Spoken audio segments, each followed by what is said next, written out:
Hello aspirants, welcome to exam और हम हैं कलम से क्रांति। मैं पूर्णिमा गौड़ एक बार फिर से आप सभी का स्वागत करती हूं आप लोगों की अपनी एक साइंस के छोटे से स्पेशल से सेशन में।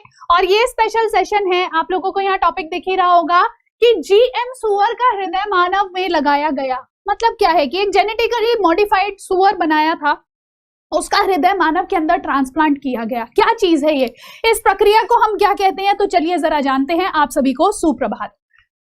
देखिए, सबसे पहली चीज आ जाती है कि मैडम जब भी हम किसी एक गैर मानव प्राणी का कोई भी अंग किसी मानव के अंदर लगाते हैं तो इस प्रक्रिया को क्या कहा जाता है। तो देखो, ट्रांसप्लांट किया आपने और किसी एक गैर मानव का किया तो इस प्रक्रिया को ट्रांसप्लांटेशन कहते हैं जेनोज के द्वारा, यानी कि हम इसको जेनो ट्रांसप्लांटेशन कह देते हैं। क्या कहेंगे हम इसको? जेनो ट्रांसप्लांटेशन। तो जेनो ट्रांसप्लांटेशन क्या है? मानव के अंदर किसी गैर मानव का कोई अंग प्रत्यारोपित करने की प्रक्रिया जेनो ट्रांसप्लांटेशन होती है। ठीक है, पहली चीज। दूसरी बात आ जाती है क्या कि ये जो कॉन्सेप्ट है जेनो ट्रांसप्लांटेशन का, मैम ये कब सुनने में आया था? एक्चुअल में एक शताब्दी से ये चीज करने की कोशिश करी जा रही है, लेकिन उस टाइम पे ना ये चीज क्यों आई? तो बेसिकली क्या होता था कि ना लोगों का एक अंग जैसे निकाल के किसी एक मानव में से दूसरे में लगाना, उस समय पे ना ये बहुत अच्छा नहीं माना जाता था। काफी ज्यादा इसके ऊपर वाद विवाद होते थे, काफी कंट्रोवर्शियल था ये। ठीक है, तो इस वजह से उस समय सोचा गया क्यों ना हम किसी एक गैर मानव का किसी मानव के अंदर क्या लगा दें, कोई अंग लगा दें। ठीक है, ऐसी हमें कुछ बातें सुनने को शुरू में मिलती हैं। एक शताब्दी पूर्व हमें ये चीजें देखने को मिलती हैं, लगभग 100 साल पहले। लेकिन उस समय ना ये चीजें सक्सेसफुल नहीं हुई।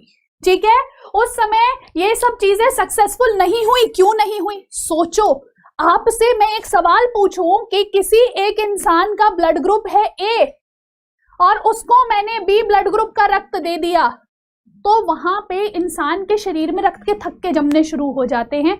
मतलब जो है वो जो एग्लूटिनेशन शुरू हो जाता है रक्त का। क्यों होता है? क्या रीजन है? तो असल में एंटीबॉडीज जनरेट हो जाती हैं। ठीक है ना, और यही जो प्रतिरक्षी बॉडीज होती हैं, एंटीबॉडीज होती हैं, यही इस प्रक्रिया में भी उन मानवों के शरीर में बाहर आ गई। ठीक है, जिसकी वजह से उन्होंने उन अंगों को रिजेक्ट करना शुरू कर दिया। कहते नहीं, देश में कोई आतंकवादी घुस आया है। ठीक है, तो उस समय ये चीजें हमारी सक्सेसफुल नहीं हुई। फिर उसके बाद दोबारा से जब ये चीजें सक्सेसफुल नहीं हुई तो उसके बाद अब फिर से 1960 के समय के आसपास दोबारा से लोगों के दिमाग में फितूर आया, क्यों ना।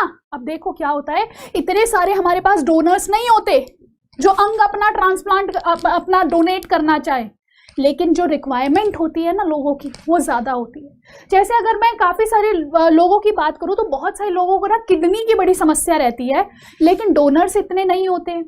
ठीक है, तो अब क्या है, इस चीज से उबरने के लिए 1960 के दशक में फिर से इस चीज को सोचा गया कि क्यों ना हम फिर से जेनो ट्रांसप्लांटेशन शुरू करें। और जेनो ट्रांसप्लांटेशन में हम लोगों ने काफी कुछ अचीव करने की कोशिश करी। मानव शरीर का जो डीएनए होता है वो बंदर की काफी सारी प्रजातियां हैं जिनसे काफी ज्यादा मैच करता है। तो इसी में से एक आती है चिंपैंजी। तो चिंपैंजी की किडनी को मानव शरीर के अंदर फिट किया गया, लेकिन अभी भी बहुत ज्यादा सक्सेसफुल नहीं रहा। कुछ समय बाद इस इंसान की मृत्यु हो जाती है। ठीक है, तो अभी लोग फिर भी कोशिश कर रहे हैं कि क्यों ना जो है कुछ तो ऐसा किया जाए जिसके माध्यम से इंसानों की जान बचाई जा सके। आगे चल के 1984 में एक बबून का हृदय, बबून जो होता है ये एक प्रकार का बंदर होता है। ठीक है, तो एक प्रकार के बंदर का हृदय एक छोटे से बच्चे, नवजात शिशु के अंदर, ये जो लड़की है इसका नाम था बेबी फे। ठीक है, बहुत लंबा सा नाम था लेकिन इसको प्यार से बेबी फे बोला जाता है। तो ये जो आपकी बबून यानी कि बंदर की जो हृदय था वो इस लड़की के अंदर लगाया जाता है। 20 दिन तक इसका शरीर जो है उसको एक्सेप्ट करने की कोशिश करता है, लेकिन 20 दिन बाद इसकी मृत्यु हो जाती है। तो कहीं ना कहीं लोगों को अभी भी ये था कि अभी हम प्रॉपरली सब चीजें मैनेज नहीं कर पा रहे। कहीं ना कहीं ये था कि ये जो हमारे अंदर ट्रांसप्लांटेशन हो रहा है इसमें अभी भी एंटीबॉडीज बहुत बड़ा रोल प्ले कर रही है। इसी प्रकार से आगे क्या किया जाएगा, आगे बबून का लिवर जो है वो ट्रांसप्लांट किया गया। जब किसी इंसान का लिवर खराब हो गया था तो बंदर का क्या लगा दिया, लीवर लगा दिया। इसके अलावा पोर्सिन के आइलेट सेल्स, पोर्सिन बोले तो जो सुअर होता है उसका क्या कर दिया जाए, उसका आइलेट्स ऑफ लैंगरहैंस, याद है ना, पैनक्रियाज के अंदर, अग्नाशय के अंदर जो आपके आइलेट्स होते हैं इनको ट्रांसप्लांट किया गया। तो थोड़े थोड़े से ऐसी चीजें कोशिश करी जा रही हैं और नई नई रिसर्चेस करी जा रही हैं ताकि आगे चल के मानव की रक्षा करी जा सके। ठीक है, तो अब यहाँ पे क्या है कि टाइप 1 डायबिटीज के लिए इसको प्रयोग किया जाने लगा कि शायद इससे बहुत आसानी से काम हो जाए। कुछ कुछ सक्सेसफुल भी हो रहे हैं। कई बार लोगों की स्किन जल जाती है, ठीक है, तो लेकिन अब स्किन को इतना ज्यादा कि भैया हमारे पास इतनी तो स्किन नहीं है ना कि हम पूरी की पूरी रिकवर कर पाए, तो वहां पे सुअर की स्किन को जो है ग्राफ्ट करने लगे उन जली हुई स्किन के ऊपर। ठीक है, इसके अलावा जिन लोगों को पार्किंसंस डिजीज जैसी समस्या होती थी उनके न्यूरॉन के सेल्स, आप जानते हो ना, शरीर का ऐसा सेल जो जन्म लेने के बाद पुनर्जनन नहीं होता, जो जिसका पुनर्जनन नहीं होता है, रीजनरेशन नहीं होता है, वो आपके न्यूरॉन सेल्स हैं, नर्व कोशिकाएं हैं, तंत्रिकाएं हैं। तो वो तंत्रिकाएं सुअर में से निकाल के इंसान में लगानी शुरू करी ताकि लोगों को रोगों से बचाया जा सके। ऐसी ही एक प्रक्रिया अभी रिसेंटली मैं बात करूं, आपने लास्ट ईयर सुनी होगी कि लास्ट ईयर अक्टूबर 2021 में, डेट एग्जैक्टली ध्यान नहीं मुझे, शायद 16 या 17 अक्टूबर की बात है, कि उस टाइम पे मानव शरीर के अंदर किडनी लगाई गई थी एक सुअर की। ठीक है, एक सुअर की किडनी मानव शरीर के अंदर लगाई गई है और वो इंसान अच्छे से काम कर रहा है। ठीक है, ये इंसान एक दिन के अंदर अंदर वो लगा दिया गया। लेकिन पता है इस बार जो नई चीज ट्राई करी गई वो क्या थी कि जेनेटिकली मॉडिफाइड सुअर को लिया गया था, यानी कि उसके जीन्स को ना कुछ हिसाब से चेंज किया गया था ताकि उसके अंगों को मानव एक्सेप्ट कर ले। ठीक है, तो देखो, सुअर का हृदय, सुअर का लीवर, सुअर के पैनक्रियास, सुअर की किडनी, सुअर का लंग्स, फेफड़े, और सुअर की आंख का जो कॉर्निया होता है, इन सभी को ट्रांसप्लांट करने की अब कोशिश करी जा रही है। एंड इवन अगर मैं बात करूं ना, चीन के बाजार में सुअर का जो कॉर्निया होता है, जो पिग का कॉर्निया होता है ना, इसको क्या बोलते हैं, इसके लिए स्पेशली पिग्स को ग्रो कराया जाता है ताकि मानव की आंख के कॉर्निया में उसको रिप्लेस किया जा सके। ठीक है, सब कोई तो नेत्रदान नहीं करता ना। ठीक है, इस वजह से क्या करते हैं कि ये जो पिग्स होते हैं इनके कॉर्निया का इस्तेमाल कर लिया जाता है। ठीक है, अब दिमाग में बात आती है कि मैडम ये जो इंसान हैं जिनका अभी हार्ट ट्रांसप्लांट हुआ, ये वो इंसान है जिनका हार्ट ट्रांसप्लांट हुआ है, तो इनकी अगर मैं बात करूं, इनको समस्या क्या थी, इनको समस्या थी एरिथमिया की। ठीक है, अब ये एरिथमिया क्या है, तो देखो अरिदम, क्या देखो अरिदम, अरिदम का मतलब इनका जो हृदय है ना वो ढंग से उसके अंदर रिदम नहीं थी, वो ढंग से उसके अंदर मैनेज, मतलब जो आवाजें थी ना, जो उसका रिदम होता है, जो धड़कन है, वो एक रिदम में नहीं चल रही थी। ठीक है, तो इस समस्या को हम कहते हैं अरिदमिया। ये किस कारण से होता है? क्या मैम ये पेसमेकर के कारण होता है? नहीं, पेसमेकर तो रिप्लेस कर सकते हैं हम, आर्टिफिशियल पेसमेकर डाल सकते हैं SAN, लेकिन ये जो अरिदमिया है ये हार्ट की मसल्स के कारण होता है कि आपके हार्ट की मसल्स या हार्ट के टिश्यूज इतने कंपैटिबल नहीं है। ठीक है, कि वो एक प्रॉपर सिंक्रोनाइजेशन में एक प्रॉपर तरीके से धड़क सके।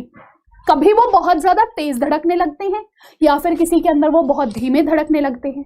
ठीक है, इस समस्या को हम अरिदमिया कहते हैं और ये जो इंसान हैं इनके अंदर भी यही समस्या थी। अब इनको ये समस्या इतनी ज्यादा बढ़ गई कि इनका जो हृदय है ना वो प्रॉपर ब्लड का सर्कुलेशन नहीं कर पा रहा था, मतलब पंपिंग नहीं कर पा रहा था, तो सारे अंगों को ऑक्सीजन ढंग से नहीं मिल रहा है। तो क्या करेंगे, उनको एक जो है हार्ट लंग बाईपास मशीन पे डाल दिया गया कि कम से कम भैया जब तक इंसान जीवित है तब तक तो जो है उसका बढ़िया से चलता रहे ना सारा काम। तो उनको ECMO मशीन पे लगा दिया गया जिसको एक्स्ट्रा कॉर्पोरल मेम्ब्रेन ऑक्सीजनेशन की मशीन कहते हैं, ताकि वो जीवित रह सके। अब देखा गया क्या इनकी ऐसी कंडीशन है कि जो इनको किसी और इंसान का हार्ट लगा दिया जाए? देखा गया ऐसी पॉसिबिलिटी नहीं है इनके पास। तो क्या किया गया, तो जब ऐसी पॉसिबिलिटी नहीं थी इनके पास तो अब डॉक्टर्स ने सोचा कि अब क्या करें। इनसे पूछा गया कि भाई देखो आपके पास डू और डाई की कंडीशन है, या तो हम आपके अंदर ये पिग का हार्ट लगा दें या फिर जो है भाई आप ऐसे ही जियो जितने टाइम ये मशीन आपको जिंदा रख सकती है उतने आप रहोगे। तो ये जो इंसान है इन्होंने डिसाइड किया कि मैं ट्रांसप्लांट कराऊंगा जो होगा देखा जाएगा, ठीक है। तब ये एग्री होते हैं इस ट्रांसप्लांट के लिए, और रेबीविक्योर नामक एक कंपनी है जिसने जेनेटिकली मॉडिफाइड सुअर इन लोगों को दिया ताकि जेनो ट्रांसप्लांटेशन हो सके, ठीक है। और उसके बाद यहाँ पे डॉक्टर ग्रिफिथ और डॉक्टर मुहिउद्दीन नामक जो दो आपके सर्जन्स हैं, इन्होंने पिग के अंदर से वो हार्ट निकाला और वो हार्ट निकाल के एक हार्ट बॉक्स में डाल दिया। ये पिग से हार्ट निकाल के एक हार्ट बॉक्स में डाला जहां पे परफ्यूजन हो रही थी, ऑक्सीजन यहाँ पे अवेलेबल थी, ठीक है। इसमें ऑक्सीजनेटेड ब्लड यहाँ पे डाला गया ताकि क्या हो सके, आपका हृदय वहां पे जिंदा रह सके। आपको पता है ना, हार्ट की जो मसल्स होती है उनको भी ऑक्सीजन की आवश्यकता होती है, ठीक है। तो यहाँ पे परफ्यूजन चैम्बर में डाला गया जो लगभग 8 डिग्री सेल्सियस के आसपास रखा जाता है, ठीक है।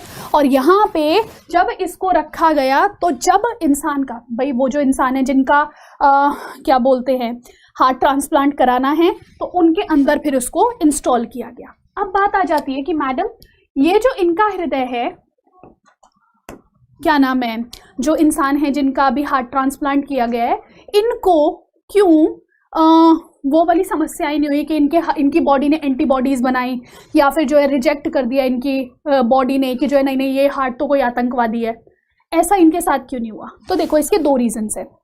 पहला रीजन ये है कि जो यहाँ पे इंसान है उनको जिस पिग का हार्ट लगाया गया है वो है जीएम बोले तो जेनेटिकली मॉडिफाइड, मतलब उसके अंदर 10 जीन्स को हमने मॉडिफाई किया है। पहली तो क्या 3 जीन वो मॉडिफाई कर दिए जो जिसकी वजह से, जैसे वो जो सुअर के अंदर जो 3 जीन है जिसकी वजह से वो मानव शरीर उसको एक्सेप्ट नहीं करेगा, पहले वो निकाले। फिर उसके साथ साथ वहां पे क्या किया कि 6 ऐसे जीन्स जो हैं जो मानव के लिए जरूरी थे ताकि मानव उसको रिसीव कर सके, वो उसके अंदर डाल दिए, ठीक है। और साथ साथ एक एक्स्ट्रा जीन और वहां पे ऐड किया गया था ताकि जो पिग का टिश्यू है, ताकि जो पिग का हार्ट टिश्यू है वो वहां पे जाके बहुत ज्यादा ग्रो ना कर जाए। कहीं पता चला इतना सा हृदय यहाँ पे लगना चाहिए मुट्ठी के बराबर सा, और वहां पे क्या हो जाए कि बहुत बड़ा सा लंग्स को पार करने लगे, ठीक है। तो इस चीज के लिए वहां पे इस पिग के अंदर 10 जीन्स का चेंज किया गया। एक तो तरीका ये हो गया कि पहला इन्होंने यहाँ पे ये अपना तरीका अपनाया जिससे जो है अब मानव का शरीर इसके खिलाफ क्या नहीं करेगा, सायरन नहीं बजाएगा कि भैया देश के अंदर कोई आतंकवादी आ गया। दूसरी चीज इसके अलावा यहाँ पे इन लोगों ने एक नई दवा का उपयोग किया जो यहाँ पे एंटीबॉडीज को दबाने का काम कर रही है, मतलब उन एंटीबॉडीज को शांत करा रही है, कह रही है ऑल इज वेल, ठीक है। क्या कह रही है? ऑल इज वेल कह रही है। तो यहाँ पे फॉरेन ऑर्गन को रिजेक्ट करने वाली जो एंटीबॉडीज बन रही थी उनको सप्रेस करने वाली एक दवा दे दी। इन 2 तरीकों के माध्यम से वो जो इंसान है वो आज प्रॉपरली अपने हार्ट को एक्सेप्ट करवा पाया अपने शरीर के अंदर, ठीक है। बात समझ रहे हो इस चीज को?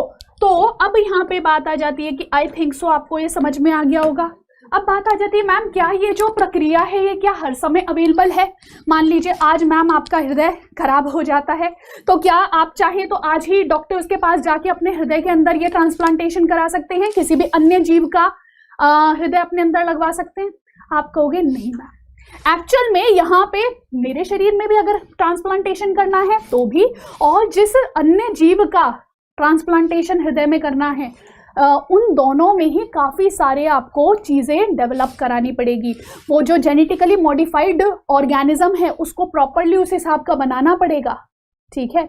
और साथ साथ मेरे शरीर के अंदर भी कुछ ऐसी मेडिकेशंस करी जाएंगी ताकि वो एंटीबॉडीज ना बनाए, ठीक है।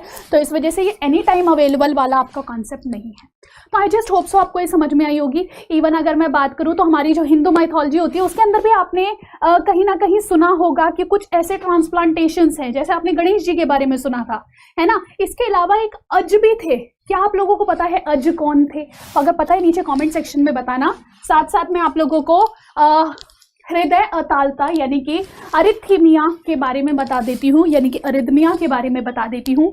इसमें इरेगुलर हार्ट बीट होती है, यानी कि अनियमित दिल की धड़कन होती है, जिसमें आपका हृदय को इलेक्ट्रिकल सिग्नल्स प्रॉपरली नहीं मिलते हैं, जिसकी वजह से वो ढंग से कार्य नहीं कर पाता, ढंग से उसकी बीट्स नहीं बनती है, ठीक है। हृदय की जो गति वो ध्वनि होती है ना, लबडब लबडब, ठीक है, वो ढंग से नहीं आ पाती है, ठीक है। अच्छा, दूसरी चीज क्या कि इसकी वजह से दो प्रकार की समस्याएं हो जाती हैं। एक होती है टैकीकार्डिया। टैकीकार्डिया में आपका हृदय बहुत तेज धड़क रहा है, ठीक है, बहुत तेज, ऐसे धक धक धक धक, जो आपकी आवाज सुनते हो ना, लब डब लब डब डब, तो बहुत तेज हो रही है, यानी कि लगभग 100 बीट्स पर मिनट से ज्यादा हो जाती है, ठीक है। और दूसरा क्या होता है, अगर वो बहुत स्लो हो तो उसको हम ब्रेडिकार्डिया कहते हैं। ब्रेडिकार्डिया में आपकी 40 बीट्स पर मिनट से भी कम हो जाती हैं, ठीक है, ये समस्या होती है। अब सोचो जब इतनी कम उसकी जो है रिदमिंग हो रही है तो पंपिंग पे कितना असर पड़ेगा, ठीक है। और ऐसी ही समस्या उस इंसान को थी जिसने अल्टीमेटली ऑप्शन अपनाया किस चीज का, जेनेटिकली मॉडिफाइड पिग का हार्ट अपने अंदर लगवाया। आई जस्ट होप सो ये कॉन्सेप्ट थोड़ा सा आप सभी के हो सकता है कि आप लोगों के लिए न्यू हो, लेकिन आप लोगों को ये चीज समझ में आई होगी, ठीक है। और कोई समस्या आप लोगों को अगर आए तो नीचे कमेंट सेक्शन में बता देना। साथ साथ मेरी जो क्लास होती है वो दोपहर को 3 बजे एसएससी एग्जाम्स पर एग्जामपुर पर होती है, सभी बच्चे वहां पे भी आके जुड़ सकते हैं या अपने कमेंट्स को लाइव सेशन में भी मुझसे आके पूछ सकते हैं, ठीक है। तो चलिए, आपका दिन आज का शुभ हो। This is Purnima Gaur signing off, take care, bye bye.